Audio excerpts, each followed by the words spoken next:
The Bavarian Illuminati was founded by Jesuit priest Adam Weishaupt in the year 1776 with the funding of the House of Rothschild.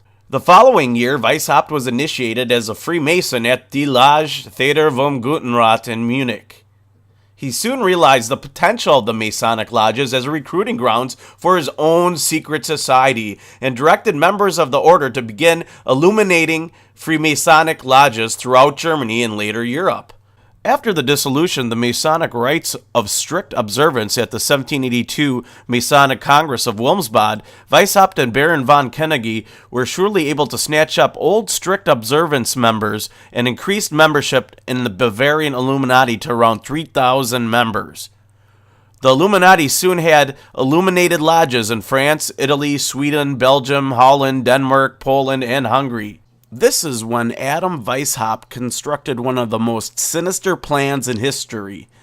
The 7-part plan called for the abolition of all order governments, abolition of private property, abolition of inheritance, abolition of patriotism, abolition of the family, abolition of religion, and creation of a new world order. We have all this information because in 1785, an Illuminati courier named Lanza was struck by lightning and killed while traveling by horseback through the town of Ratisbon. When Bavarian officials examined the contents of his saddlebags, they discovered the existence of the Order of the Illuminati and found the plans detailing the coming French Revolution. The Bavarian government attempted to alert the government of France of the impending disaster, but the French government failed to heed this warning. Bavarian officials arrested all members of the Illuminati they could find, but Weishaupt and others had gone underground and could not be found. Former Illuminati member John Robison, professor of natural history at Edinburgh University in Scotland, published a book entitled Proofs of a Conspiracy, in which he reveals that Adam Weishaupt had attempted to recruit him and many others in his diabolical aims to control the world under the Illuminati. In the year 1800, in a letter to the Reverend James Madison, Thomas Jefferson dismisses the anti-Illuminati conspiracy theories and paints Weishaupt as a utopian idealist in the tradition of William Godwin. Later that year, Thomas Jefferson was elected President of the United States. In the 1820s, Mayor Amschel Rothschild financed the Bavarian Illuminati and expressed his utter contempt for national governments which attempted to regulate international bankers such as him. Quote, "Allow me to issue and control the money of a nation, and I care not who writes the laws." End quote.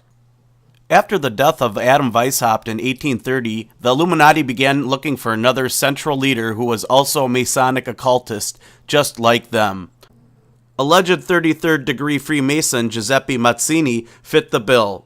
After showing off his ability and strength to wrestle Italy away from the unholy Roman Empire and basically hand it over to the Illuminati, Mazzini founded a group of revolutionaries called Young Italy in 1831, 1 year after Adam Weishaupt's death.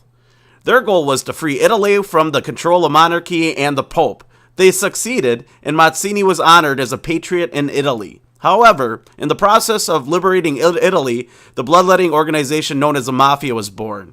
This shows the ties between the Mafia and the Illuminati. Mazzini was selected by the Illuminati to lead their organization and took the reins of their worldwide operations beginning in 1834. During his leadership, Mazzini enticed an American occultist and Freemason named Albert Pike into joining the upper echelon of the Illuminati. When invited by Mazzini, he readily agreed to join. Pike was then made head of the Illuminati operations in the United States.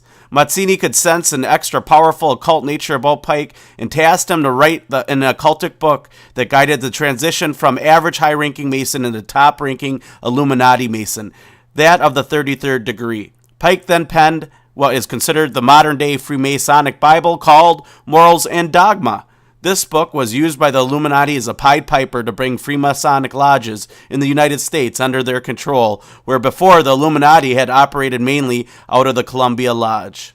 Albert Pike is known for a few other things as well. He is a Confederate general and a founding member of the KKK, but I also think it's pretty odd that Albert Pike is the only Confederate general with an honorary statue on federal property in Washington, D.C. But he was not honored for being a commander or even as a lawyer, but for being the southern regional leader of the Scottish Rite of Freemasonry. The statue stands on a pedestal near the foot of the Capitol Hill between the Department of Labor building and the Municipal building between 3rd and 4th Streets on D Street Northwest. Pike was Grand Master of a Luciferian group known as the Order of Palladium Sovereign Council of Wisdom, which had been founded in Paris in 1737. Palladism had been brought into the Great Plan from Egypt by Pythagoras in the 5th century BC, and it was the cult of Satan that was introduced in the inner circles of the Masonic lodges in the early 1800s. You can follow the existence of the Illuminati through the 1800s and early 1900s through the Library of Congress. Just go to the Library of Congress website and search Illuminati, and it'll bring up hundreds of old newspapers where you can follow the timeline of their recruitment centers through Masonic lodges and other organizations. In 1967, Jewish broadcaster Myron C. Fagan described with documentary evidence how the Illuminati became the instrument of the House of Rothschild to achieve a one-world government, and how every war during the past 2 centuries was fomented by this Illuminati. He describes how one Jacob H. Schiff was sent to the United States by the Rothschilds to further the Illuminati plot, and how Schiff plotted to get control of both the Democrat and Republican parties. How Schiff seduced our Congress and our presidents to achieve control of our entire money system and create the income tax cancer, and how Schiff and his co-conspirators created the Council of Foreign Relations to control our elected officials to gradually drive the U.S. into becoming an enslaved unit of the United Nations one world government. This is Kristan T. Harris with the Rundown Live and DAP Mystery School. Make sure you guys download the Rundown Live app. It's available free on your Android, iTunes, iPhone, Windows, and Amazon platforms. Get it on your cell phone and tablet today, and don't forget to visit therundownlive.com.